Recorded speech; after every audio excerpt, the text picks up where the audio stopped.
Ambition, jealousy, validation, ये सारे emotions आज के कोर इमोशंस बन गए हैं। पर क्या आपको पता है ये सारे इमोशंस सेंचुरीज ओल्ड हैं? क्या होगा जब ऐसे इमोशंस वाले दो लोग मिलेंगे जिनमें से एक आज के टाइम का है और एक द्वापर युग का? चलिए जानते हैं।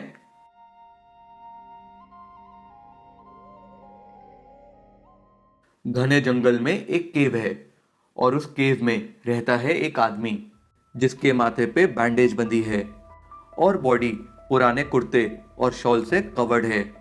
कौन था, कहाँ से आया, ये कोई नहीं जानता, पर तब भी लोग उसे चिरंजीवी कहते हैं। और उसके साथ बैठा है एक यंग साइंटिस्ट अमर, जो अक्सर चिरंजीवी के पास आके बैठता है जस्ट बिकॉज उसे हल्का फील होता है। फाइनली अमर चिरंजीवी से कहता है, मैं आपको इतने टाइम से जानता हूँ पर आपके बारे में कुछ नहीं जानता। चिरंजीवी उसकी तरफ देखता तो है while rubbing his wound, पर कोई जवाब नहीं देता। Amar knew he won't get an answer, so he continues, पर फिर भी जो बात किसी को नहीं बोल पाता यहाँ आके कह देता हूँ। आफ्टर ऑल साइंस वालों में भी इमोशंस तो होते हैं ना। He checks the time and realise करता है कि उसे देर हो गई है। वो एकदम से उठता है और चिरंजीवी को बताता है, चलो चलता हूँ, प्रोफेसर ने लैब में बुलाया है।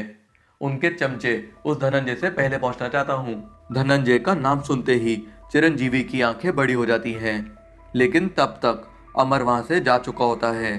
चिरंजीवी स्काई की तरफ देखता है और हंसते हुए बोलता है, "हं, कहानी शुरू। अमर चिरंजीवी से मिलने अगले दिन वापस आता है। He is excited and says, कभी मरने का सोचा है? ये सुनते ही चिरंजीवी के चेहरे पर स्पार्क आता है, जैसे डेथ उसके लिए डर नहीं आजादी हो। वो धीरे से हाँ में सर हिलाता है, लेकिन अमर उसके रिएक्शन को इग्नोर कर देता है और अपनी धुन में कहता है, अब सोचना भी मत। ये सुनते ही चिरंजीवी डिसअपॉइंट हो जाता है और अपने माथे का जख्म रब करता है। फिर अमर धीरे से चिरंजीवी को अपना सीक्रेट बताता है, किसी से कहना मत, हमारे प्रोफेसर ने हमेशा जिंदा रहने की वैक्सीन ऑलमोस्ट तैयार कर ली है। Soon death will be thing of the past, पर अभी कुछ साइड इफेक्ट्स हैं, इसलिए रिसर्च में वो फ्रेश पर्सपेक्टिव लाने के लिए किसी यंग साइंटिस्ट को इन्वॉल्व करना चाहते हैं। Chiranjeevi looks at him unimpressed, then he speaks looking towards the sky. तन तो जिंदा रह लेगा, लेकिन क्या मन रहना चाहेगा? कभी सोचा है? अमर थोड़ा कंफ्यूज तो हो जाता है, but his excitement takes over again. मैं तो बस ये सोच रहा हूँ, प्रोफेसर जब इस प्रोजेक्ट के लिए मुझे चुनेंगे तो मैं उन्हें अपने हार्ड वर्क से इम्प्रेस कर सकूं, उनके इस रेवोल्यूशन में कंट्रीब्यूट कर सकूं। Chiranjeevi remains blank as Amar continues, अब अगली बार सीधा मिठाई लेकर आऊंगा। After saying this Amar leaves. Chiranjeevi rubs his wound and talks to the sky as if दोनों सदियों के दोस्त हों। फिर वही तमाशा देखोगे? बोर नहीं होते? नहीं? देखो फिर। कुछ दिन बाद अमर फिर केव पे आता है। इस बार उसका हाथ भी अपने माथे पे होता है, बिल्कुल वैसे ही जैसे चिरंजीवी रखता है। लेकिन अमर इंजर्ड नहीं होता, वो बस परेशान होता है। चिरंजीवी उसे केव के अंदर से देखता है and then comes out slowly. वो अमर के साथ जाके बैठता है, लेकिन अमर उससे आई कांटेक्ट अवॉइड करता है। चिरंजीवी अमर के बैग में कुछ ढूंढता है और फिर पूछता है, मिठाई? तब अमर इरिटेट होके बोलता है, जहर दूं? Chiranjeevi nods his head as if he doesn't mind, पर तभी अमर कंटिन्यू करता है, मैं भी खा लेता हूँ। प्रोफेसर ने धनंजय को इस प्रोजेक्ट के लिए चुना, मुझे नहीं। उन्हें लगता है वो ज्यादा रिस्पॉन्सिबल और स्मार्ट है। Frustrated Amar kicks the ground. तब चिरंजीवी सेज टू हिम, वो उनका खास शिष्य होगा। This hits Amar deeply and he replies, अपने खुद के बेटे से भी ज्यादा खास?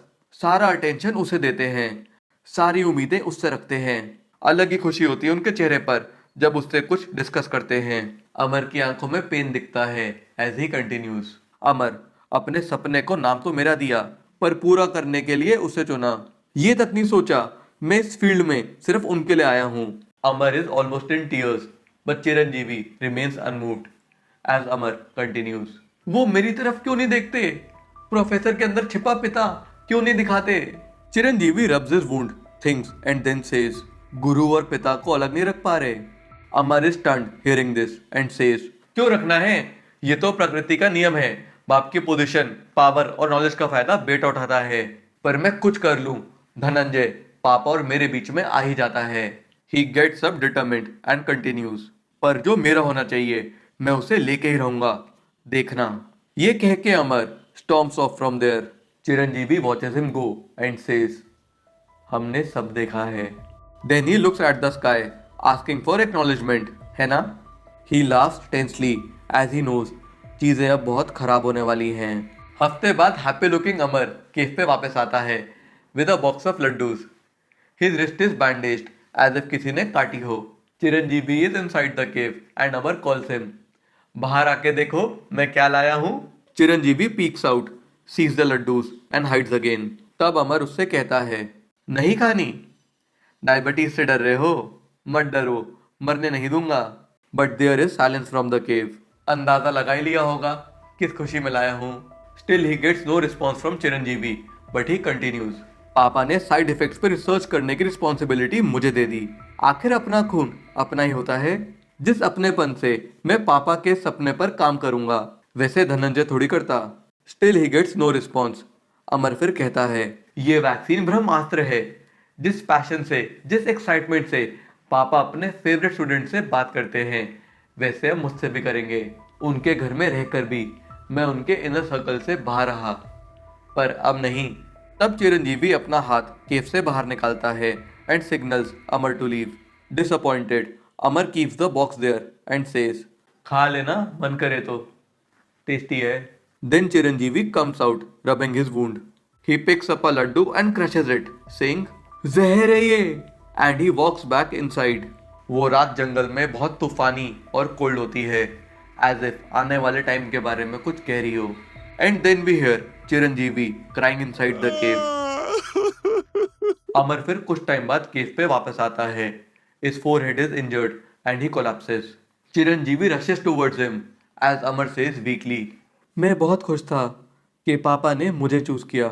मुझे लगने लगा था कि he started believing in me, पर जल्दी समझ आ गया कि ये प्रोजेक्ट मेरे बस की बात नहीं है। मैं गिव अप करने ही वाला था कि देखा पापा ने मेरे पीछे से धनंजय को इन्वॉल्व कर लिया था। उनको गिल्टी फील करवाने के लिए मैंने खुद वो वैक्सीन ले ली। Chiranjeevi looks at the sky as if he has seen this before as Amar continues, दर्द मुझे और पापा दोनों को हुआ, शायद पापा को ज्यादा। मैंने उनके ड्रीम प्रोजेक्ट को उनका सबसे बुरा सपना बना दिया। उन्होंने अपनी जिंदगी भर की मेहनत ये प्रोजेक्ट छोड़ दिया और बिना कुछ कहे मुझसे बहुत दूर चले गए। अमर फिर गिल्ट में कहता है, मुझे ऐसा नहीं करना चाहिए था। सॉरी पापा, sorry. For the first time Chiranjeevi की आंखों में आंसू आते हैं एज ही सेज, अमर अब तुम मेरे बारे में सब जानते हो। अमर सॉब्स एंड रिप्लाइज, मैं बस इतना जानता हूँ, मुझे और नहीं जीना। तब Chiranjeevi pulls him close, there injured foreheads touch and Chiranjeevi says, जीना पड़ेगा। हर अश्वत्थामा को जीना पड़ता है और अपनी गलतियों से सीखना पड़ता है। Then Amar walks into the cave, rubbing his wound, and Chiranjeevi follows him into the darkness.